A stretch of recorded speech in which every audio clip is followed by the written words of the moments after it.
Okay. As we continue this series about making cabinets and basically talking about the way my grandpa used to make cabinets, I thought this would be a good time to talk about making cabinet doors. And on this particular cabinet we're building, it doesn't have any doors, it only has drawers. But I do have this wall cabinet here that needs a door made for it. So I can go through the process here of making what I call a table saw door. And basically because the only tool you really need to make these doors is a table saw. And but before we get into that, I want to just talk quickly about the different types of doors there are and the kind of door my grandpa would have made. What my grandpa would have made was would have been a flat plywood door, and he would have used birch plywood. And of course, back in the 50s, 60s, and 70s, birch plywood was really high quality, way better than what we have today. American-made birch plywood was nice and flat and stable. It is not that way today. If you want a really flat, stable birch plywood, what you need to do is buy this stuff called Baltic birch plywood. And right now, a sheet of 3/4 inch is about $150, 4x8 sheet, so it's pricey. But it is nice and flat and stable, just like the old-fashioned stuff. But Grandpa would have made just a flat door. He would have put a 1/2 inch by 1/2 inch dado around the back side of it, and he would have used what's called an overlay hinge to put it on the cabinet. And this is a 3/4 inch overlay hinge, the only one I have in stock right now. They make these with a spring. I don't really care for these, and I don't really care for overlay doors. But overlay doors are still popular. And in fact, on most cabinets that you buy from, a commercial supplier, one of the big box stores, or even a lot of custom cabinet makers, they do a lot of overlay doors, and that's because you don't have to be as precise in building them as you would if you were building a flush fit drawer. So instead of this kind of hinge today, what you see used are these, which are called European cup hinges. And they're nice because they're completely adjustable. You've got adjustments on the back. And to install them, all you do is drill a hole in your door with a Forstner bit. And these fit right in. And this bolts to the cabinet, these two here. And then you can adjust it to line up however you want it to. And they're really forgiving, and they're self-closing. They have built-in springs in them. People love these things. I rarely buy these things new because I find so many, you tear out a kitchen for somebody, this is probably what's in there, and just take them all out and save them all. It's not like they wear out. In fact, very rarely do I see one of these with a problem. So I'll just reuse them, especially if I have a whole bunch of them that are the exact same brand. Just clean them up and reuse them. So I always keep those things. In fact, I have bags of them. Here's a bag of them, taken out of kitchens. A couple of the old-fashioned ways that you could do hinges for a cabinet. In fact, the oldest would be a butt hinge, which is what this is. This is an old brass butt hinge, and these are mortised into the edge of the door. So, looking at our cabinet, these get mortised into the side of the door there. They get mortised into the side of the cabinet, and all you see is the barrel sticking out. And there's no way to adjust these. And it's really a wonderful way to put doors on as far as look. I mean, it's just to me the best looking type of hinge for a door, especially on a cabinet. But kitchen cabinets are typically not fine woodworking. Try to make them nice, but we're not talking about a Queen Anne highboy here. So usually this is not what gets done. This is a frustrating piece to fit, and kitchen cabinets. Maybe in a wealthy person's house you might do this, but this is not typically seen in kitchen cabinet construction. In the 1920s through the 40s probably.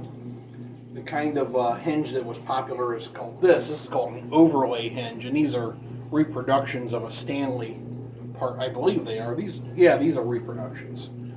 I have some original ones in stock too, but these allow a flush fitting door, and then these get mounted on the face, and they're decorative. And this is what I'm going to use. This is the kind of hinge I've used in my whole house, and it's period correct. It has a pin so you can remove both halves, which I kind of like that, so you can remove the doors easily. And that's what we're going to use. And when you put that style of hinge on, you typically have a cabinet latch. Now, this is an old brass one, but for my kitchen cabinets, I'll probably just use reproductions. I'll save this for a better project, a furniture project sometime. So that's a different types of hinges you can use, and why you would use them in different situations. Now, when we get talking about we're going to make this door, there's different ways you can make doors. Of course, we talked about using a flat piece of plywood. You could also make a door using one of these router bit sets. They're sold in pairs. One makes the rail and the other one makes the stile. So I have this set. I rarely use this.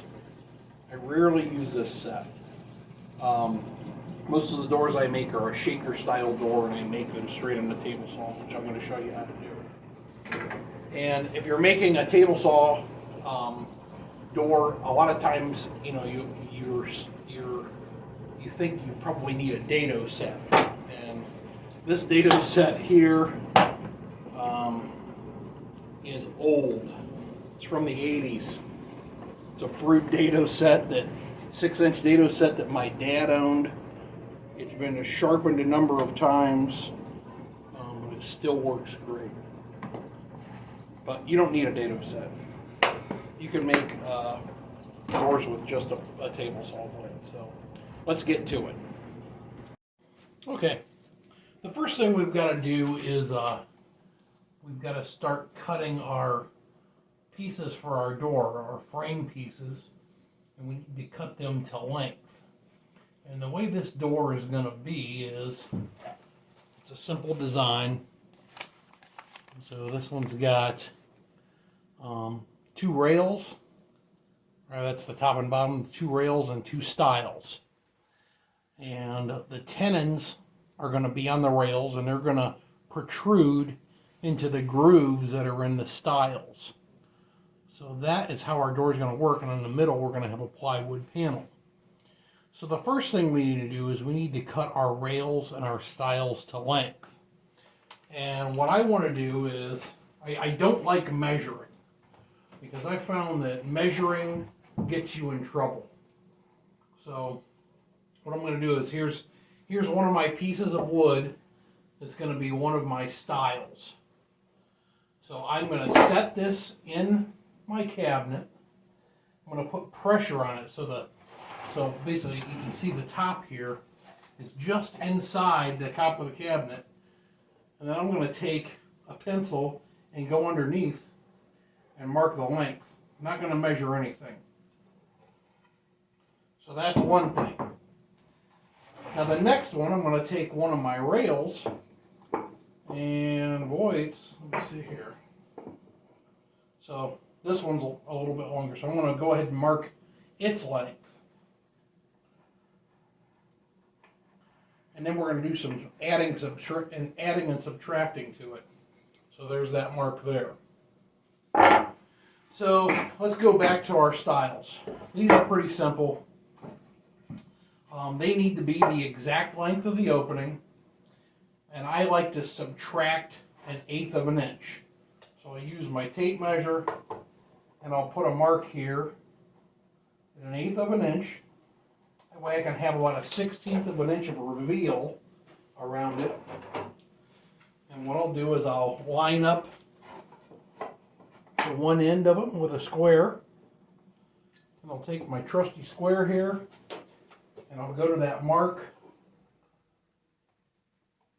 and put a line across. there's the length of my stiles, and they're marked out, so I've got to cut that. The second thing I've got to deal with is my rail here. And the rails are not the full width of the cabinet. For one thing, we've got to subtract the width of both of these pieces. So I'm going to line those up on my mark that I made. Right there. And I'm going to put a mark on the other side. So there's the length of my rail. But I need tenons on each end of this. And for this, I'm going to use 1/2 inch tenons. So I'm going to add 1 inch to this length. But then I want to reveal, right? So now I need to take 1/8 of an inch off. So that's what I'm going to do. And that's going to be the length of my rails, a finished length. And I'll just take my other one up here and we'll copy that.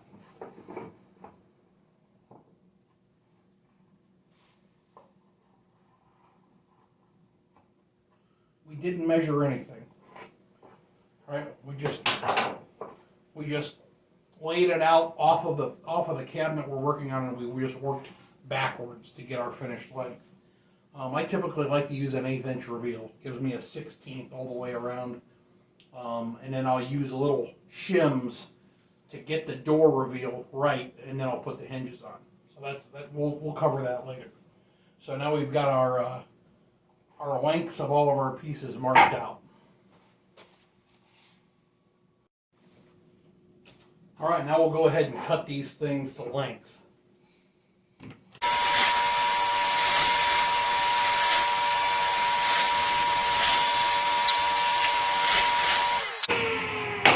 All right, now we got our pieces of length.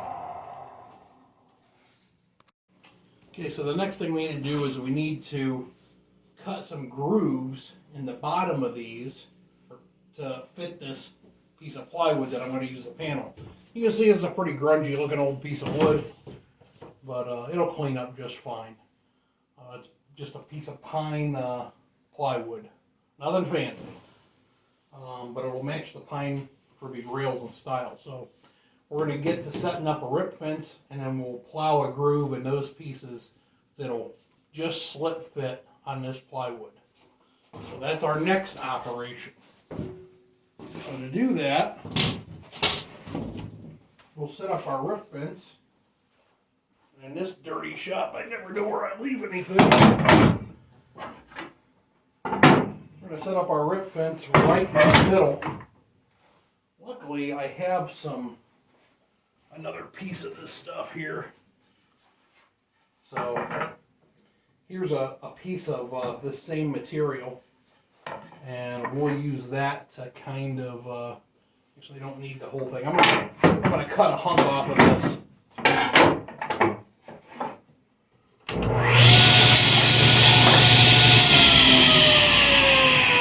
We'll use that as our test piece. And when you're doing setup work, it is, don't test on the piece that you want to use. That's just a good rule of thumb. So we want to plow a 1/2 inch groove. So we need to set the saw to do that. So we need to change our blade height to a 1/2 inch. And that's pert near good enough. And we're going to need to find the center of this, and I just eyeball it. We'll take a test cut.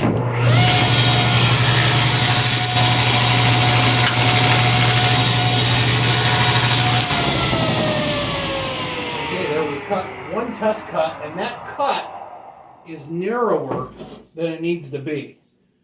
But that's where we're going to start with. We're going to run this same groove. We're going to turn it around both ways, and that centers the groove in the board, and we're going to run all of these through.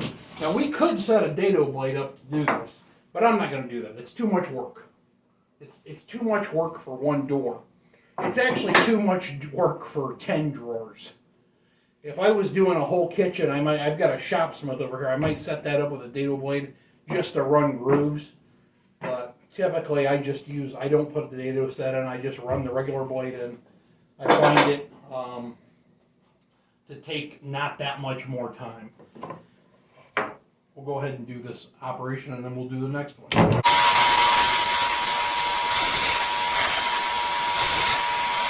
Okay, now we need to widen our groove out, so we're going to adjust our fence a little bit.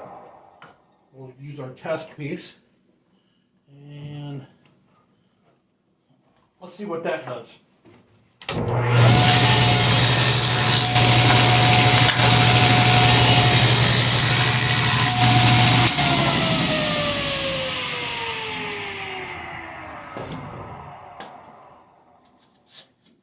What do you know? That's just about right. That's just where we want to be.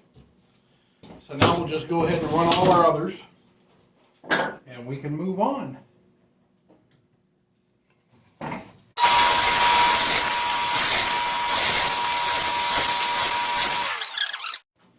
Okay, so we're going to cut our tenon, and I've got the sled set up on the table saw. If you don't have one of these and you have a table saw, you need one. So that's probably the handiest jig you can have would be a cutoff sled.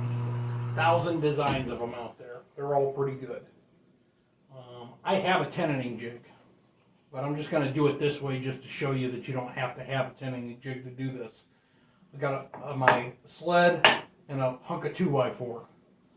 And the first thing I'm going to do is I'm going to make the cheek cut.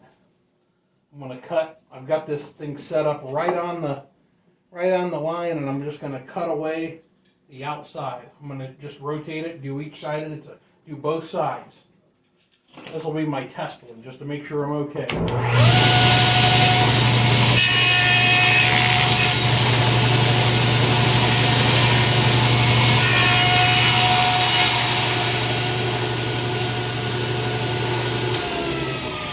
pretty good, but my arbor moved.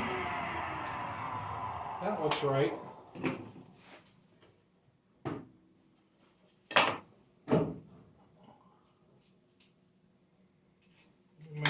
Again, the arbor on this saw is not what it should be.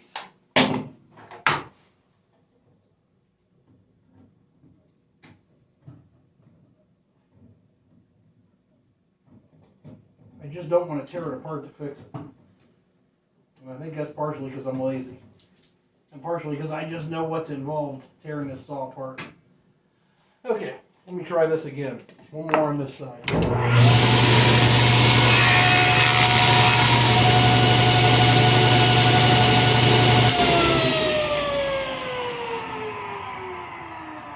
Looks good. So, that's what we did. That's our first cut. We're going to trim away the whole cheeks on these. So we'll go ahead, and the only ones that get the tenons are these short ones, the rails. The styles don't get a tenon. We'll go ahead here.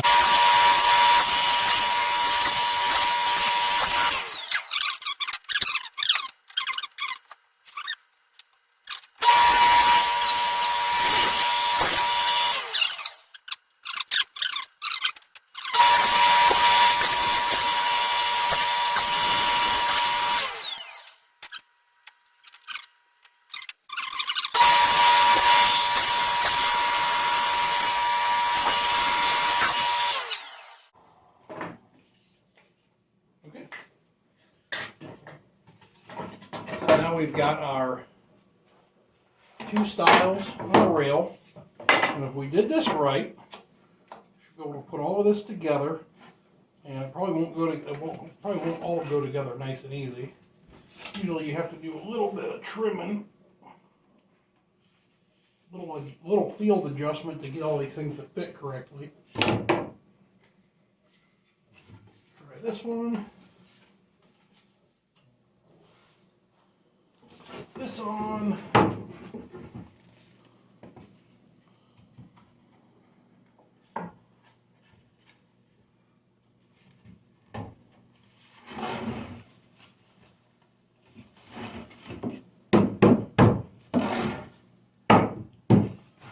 All right, roughly together. We'll go ahead and bring our cabinet back up here and we'll see what happens. You're seeing this in real time. Alright, looks pretty good. There you can see our kind of rough reveal. So now the next thing we need to do is we need to cut a panel for this. Okay, so our panel size, the width of it, needs to be just a hair less than the length of the rails. So I'm not going to measure again because, like I said, measuring can get you in trouble. What is your problem? Oh, I think you're okay. You want out? You want out? See ya.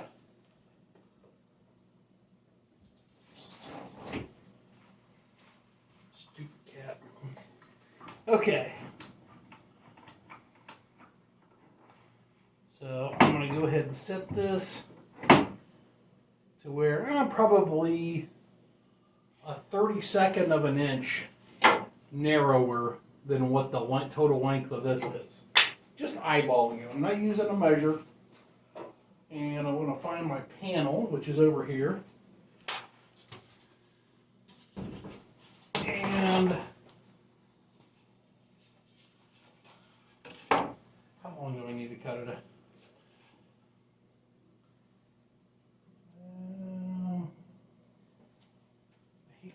I'll just go ahead and cut it. So we'll go ahead and rip this to width.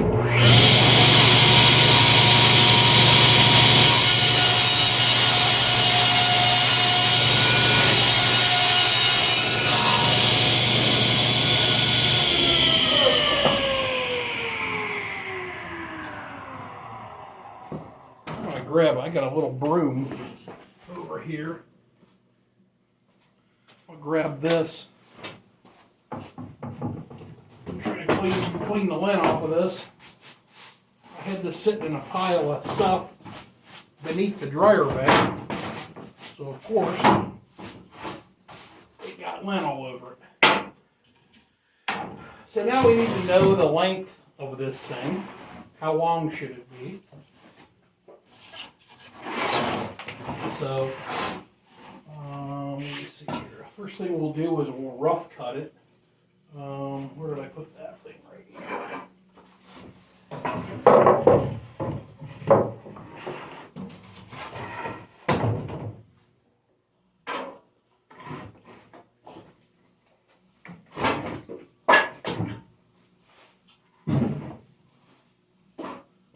And we need it longer than this, just for this cut.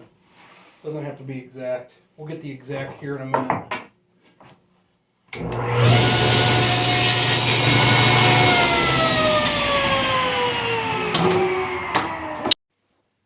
Okay, so I went ahead and did a little sanding on this thing. So now it goes in the frame. And to get the length of our panel, of course we're not going to measure again because you get in trouble when you measure. We're going to take our rail, we're going to stick it where it goes there, and we're going to put a mark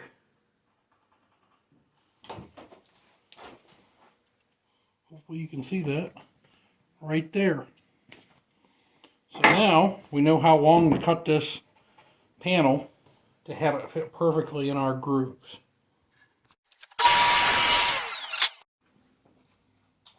Alright, we'll go ahead and assemble our door here, and we're going to glue it all together. We're even going to glue the panel in. And the reason we could do that, we could glue our panel in, is because it's made out of plywood. So if this panel was made out of solid wood, we wouldn't be able to glue it into our door frame because it needs to expand and contract. But since we're not dealing with that, we can go ahead and glue it in. One thing I noticed I forgot to do here is we need to sand. Let's see what I got here. We do a little quick sanding on this. So the only chance we really have to sand the inside of the frame is right now before we assemble it.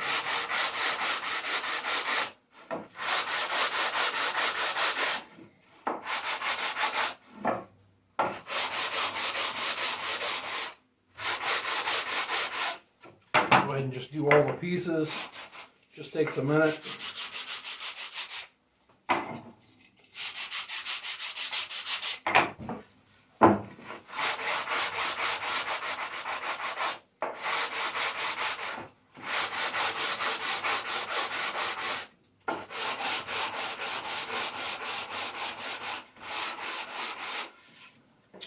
Okay, so first thing we're going to do, we're going to put in our rails.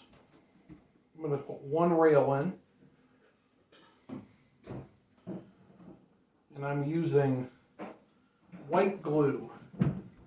This particular glue is Elmer's Glue All, and it's the kind of glue I have been using for a long, long time.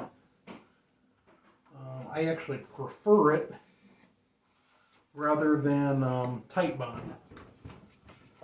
And the reason is that it dries clear. So regular Titebond is not waterproof, and neither is this stuff. Titebond 2 is water resistant, and Titebond 3, which I actually do have some of that in the shelf. I do like Titebond 3. And it is waterproof. It's a really good glue, but it's really expensive. So I don't buy it. I buy it when I need it for that quality of being waterproof. But typically I use Elmer's Glue All, and of course I've refilled it in this old Titebond bottle. But I think it's Titebond or Elmer's regular wood glue is the exact same thing as this white glue. It just has a yellow dye in it. This dries clear. That's why I like it. Next thing we're going to do, boy, the kids are loud up there. Next thing we're going to do is we're going to put this panel in, and I'm just going to put some glue in this groove, not a ton.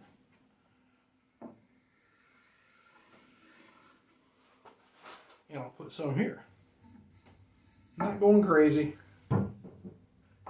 And now we're going to put our panel in. Now from before, we know this panel is warped, so it has given us some problems. But we'll get it in here.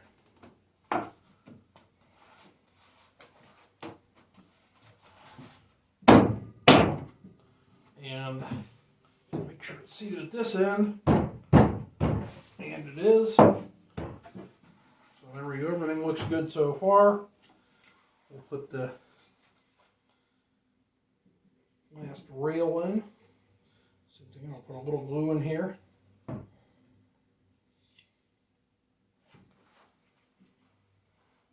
I put it on the wrong end, see? It's because the camera's on, but that's okay. Same thing. Get everything lined up. I like to use a mallet to tap everything together. And now we've got our last one, so what I'll do is I'm going to put some glue down the groove. And like I said, we can do this because we're dealing with plywood. And to me, there's no reason not to glue the plywood in. If we were using solid wood, we couldn't do this because the expansion and contraction of the glue or of the panel in this joint, it would bust it, and then we'd have a problem. Okay, this is the trickier one. And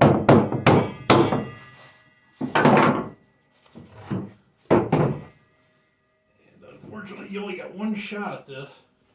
You got to work a little bit fast because once things start setting up,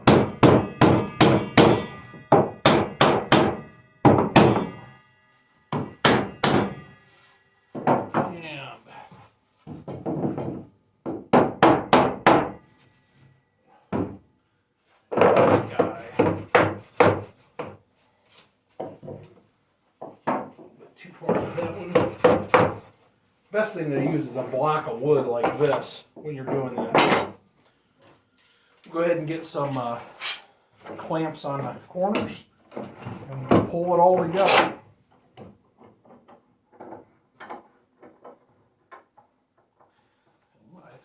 have is a bow in the middle.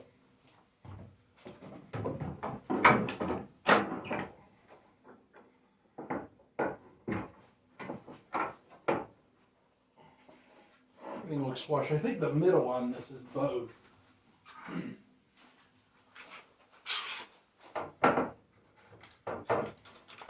This might do.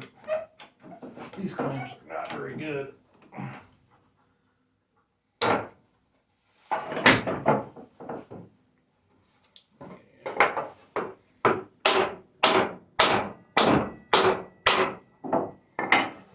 I think that did it.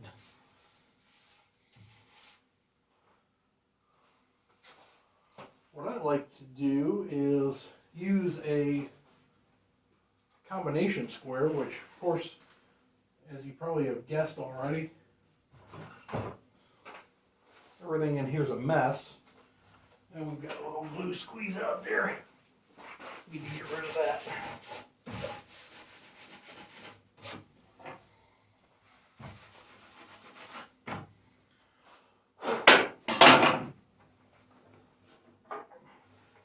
I'm just going to check to make sure that both of the stiles are parallel.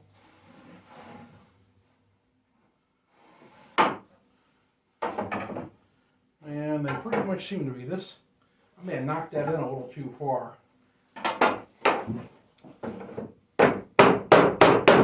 There's a period of time when you're doing this that you can adjust things.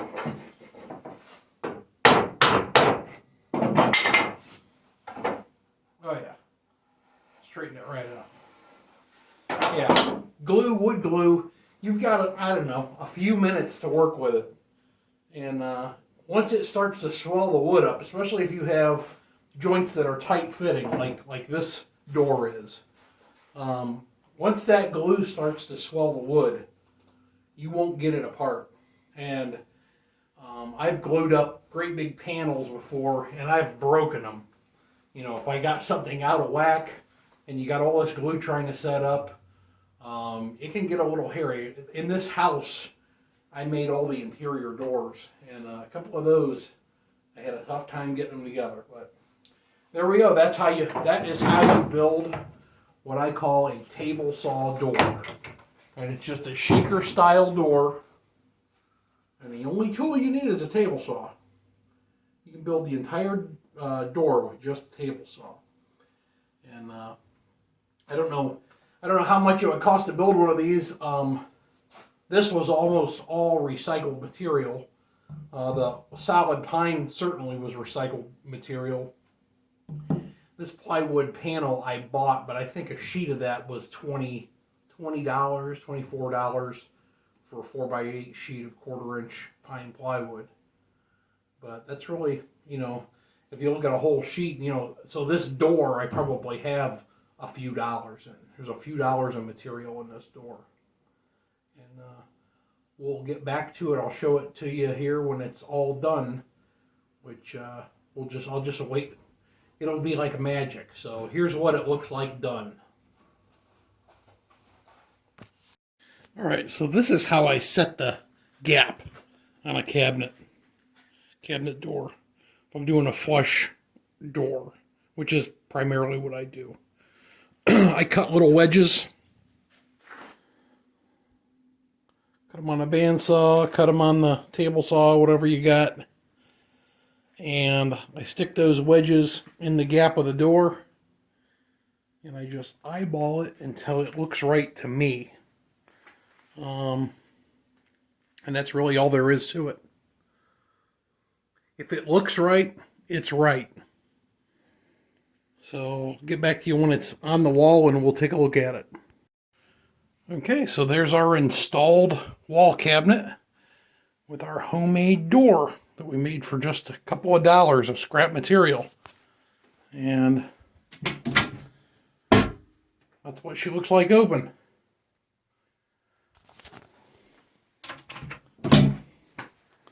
All right. I hope that explains how I make cabinet doors, and hopefully you saw how simple it is, and I trust that you'll be able to tackle this project too. Nothing earth-shattering here. All right, thanks for watching. Bye.